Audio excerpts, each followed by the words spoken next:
Ahoy there folks, I'm Captain Benzie and welcome back to another video for EVE Online. In this video we're going to have a gas huffing double whammy, and I should really start referring to this as gas harvesting. I am becoming acutely aware that some of you might be watching this without headphones on, and significant others or parents are going to be sitting in the background wondering, why on earth is my kid watching a video about huffing gas on YouTube? Don't worry parents and significant others, we're talking about a video game and harvesting gas from space clouds. Nothing sinister. I would never leave your children or significant others down such a horrid path otherwise. Anyway, all of that said, yeah, we're going to be looking at two things in this video. First of all, the Hulk. This is an Exuma mining barge. It's one of those ships I think a lot of people look at and go, it's a mining barge, it's slow, it's heavy, it's ponderous. Yeah, it might get some nice bonuses, but being slow, heavy, and ponderous, it's just going to get ganked and killed in a wormhole, right? And no, you're wrong. Big thank you and shout out to G in Catskill for suggesting this fit and giving me the opportunity to try it. Oh boy, I love this thing so much right now. It works really, really well.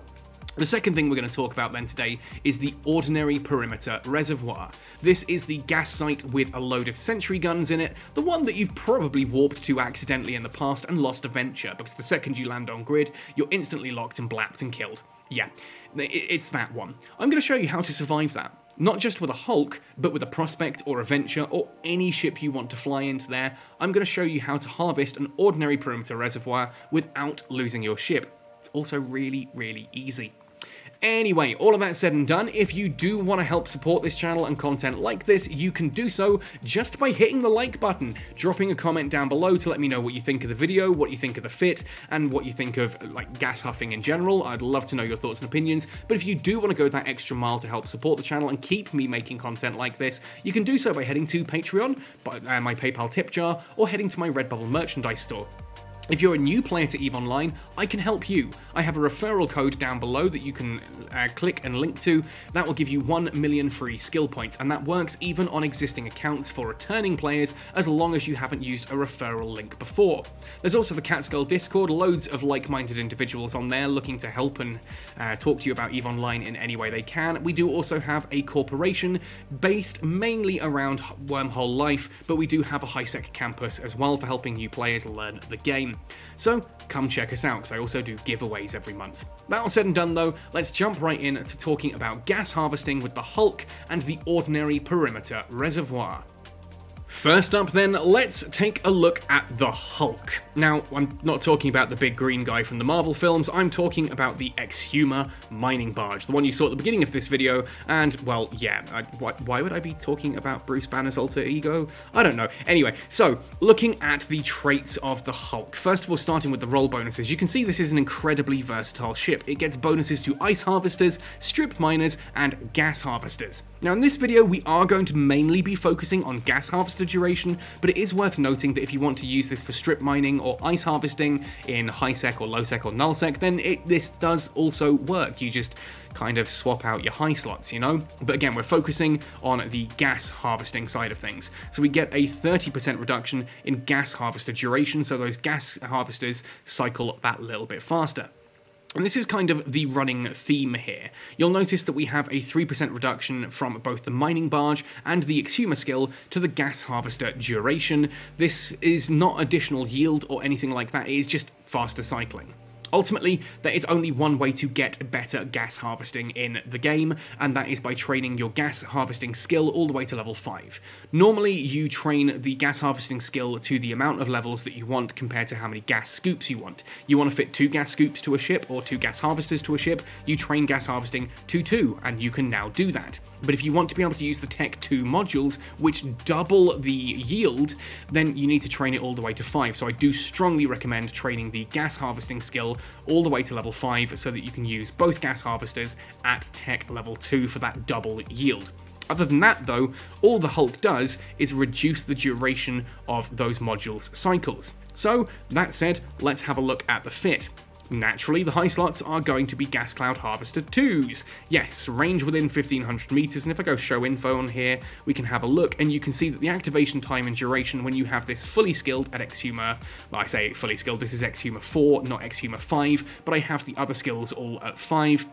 So Mining Barge 5 and Gas Harvester 5, we've got an 81.26 second activation time. That's going to go even lower if you get the Exhumer skill all the way to 5, but it's about a 20-day train away still from me. Probably you'll see this in a future video where I've got it at full skills, because I do intend to get that on this character, but for now 81.26 isn't bad, and a mining amount of 200 cubic meters of gas every 81 seconds basically is pretty good-isk. We get a lot of gas and we can drain a site in about 36 minutes using this thing. Ultimately though, yeah, 2 Gas Cloud Harvester 2s in the high slots. For the low slots, I want to start with 2 Inertial Stabilizer 2s and a Warp Core Stabilizer 2. The Warp Core Stabilizer 2 can be activated to give us a little bit more resistance if someone is scramming us, gives us the opportunity to warp off, and with the Inertial Stabilizer 2s down here and up here we have medium low friction nozzle joints 2, with my skills, we have a sub 5 second align time. That is just incredible. Less than 5 seconds to align and warp out of there. You see someone on D-scan, you can get out PDQ. It's actually surprisingly difficult to catch, and if they do scram you, well, you've got that Warp Core Stabilizer to try and deal with that. But again, we've got other ways that we can survive. You'll see that in the demonstration later. Finally then, the mid slots, a couple of Multi-Spectrum Shield Hardener 2s and a Medium Shield Extender 2.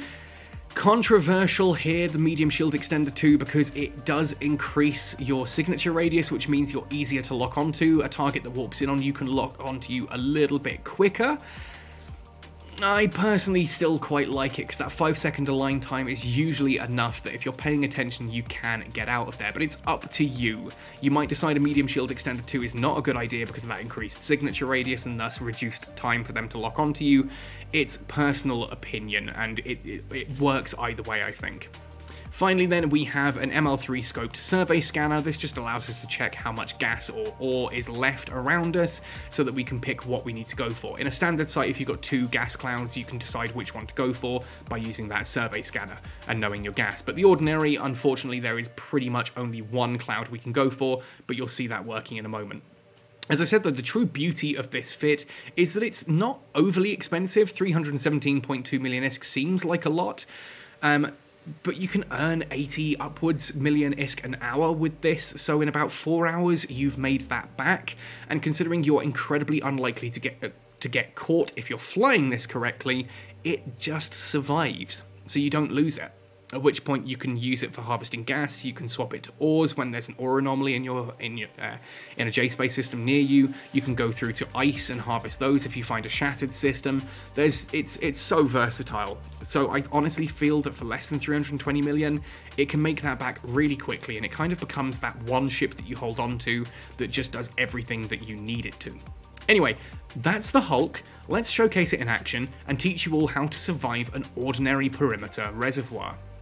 So I'm in the wormhole now with the ordinary perimeter reservoir. We're going to warp into this at 100 kilometers range, and we're going to do this cloaked. You must do this cloaked. Doesn't matter what ship you're using, can be a Covert Ops frigate, can be a Prospect like I'm using here.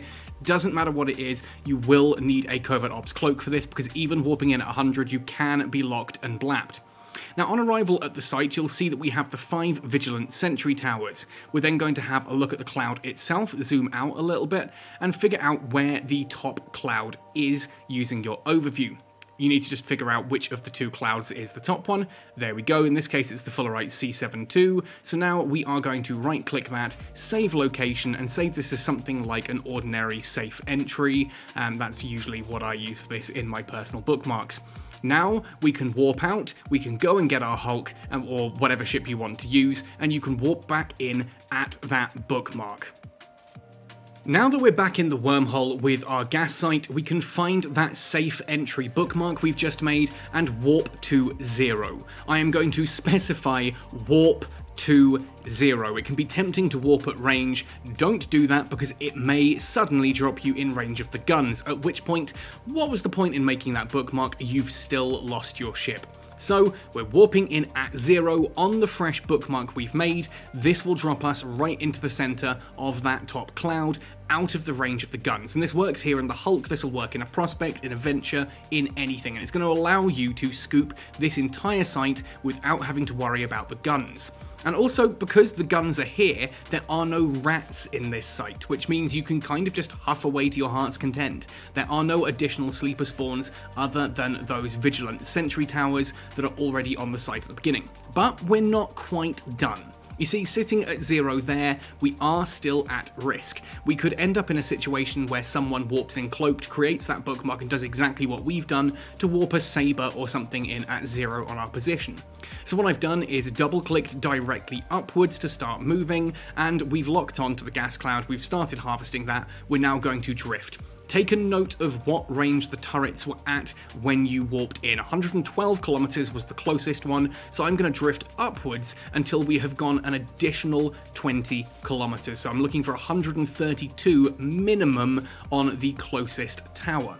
This is so that if anyone does happen to set up that bookmark and warp in on us, they are going to do so at about 20 kilometers range. That gives us a little bit of time to respond and warp out, hopefully outside of any interdiction spheres they may have, and certainly out of warp scrambler range. If you've seen them coming in on D-scan and immediately started to warp out, your sub 5 second warp time should mean that you are warping out just as they are warping in and beginning to move towards you and lock you. It is vital seconds that are going to allow you to escape.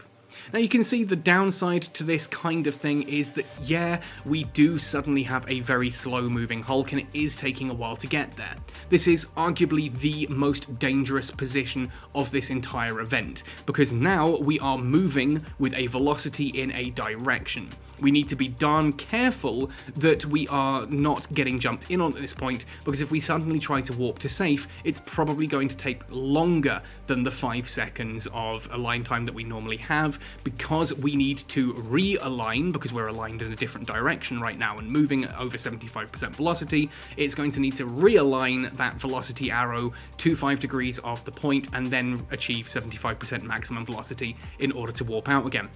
Now you'll see that at this point, we're just about to reach 132 kilometers. This itself should be safe enough, but if you want to keep going a little bit further, that's fine. Just obviously keep an eye on the range to the gas cloud. Remember, your gas harvesters only have a range of 1,500 meters, so if you suddenly outrange the gas cloud, well, yeah, you've gone a little bit too far. 20 kilometers away from the point that you were at should be fine, but if you want to add a bit of padding, well, no one's gonna, complain about that, right? A bit of extra padding is a good thing. Again, just keep descanning, keep up looking around you and making sure that no one is about to drop in on you, and you should be completely safe.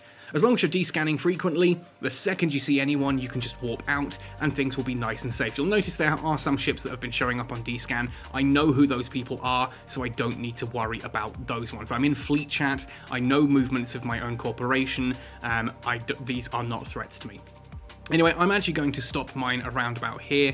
We're now sitting about 142 kilometers, 143 away. That's now 30 kilometers away from the warp-in point, which is pretty darn safe. So you can kind of stop it whenever you're ready, and then just sit and descan and chat on voice or whatever with your mates until you're ready to warp out. Either when someone jumps you, when your ore hold is complete, or when the gas cloud itself is fully depleted, whichever one happens to come first. And with the Hulk, yeah, it's often actually the cloud depleting first before before the hold completes, and it's often a case as well that even if someone does appear and you try to jump out, you're pretty safe. Sub 5 second align time, plus being far enough away from wherever they're going to try and get you, it's a pretty safe way of running it.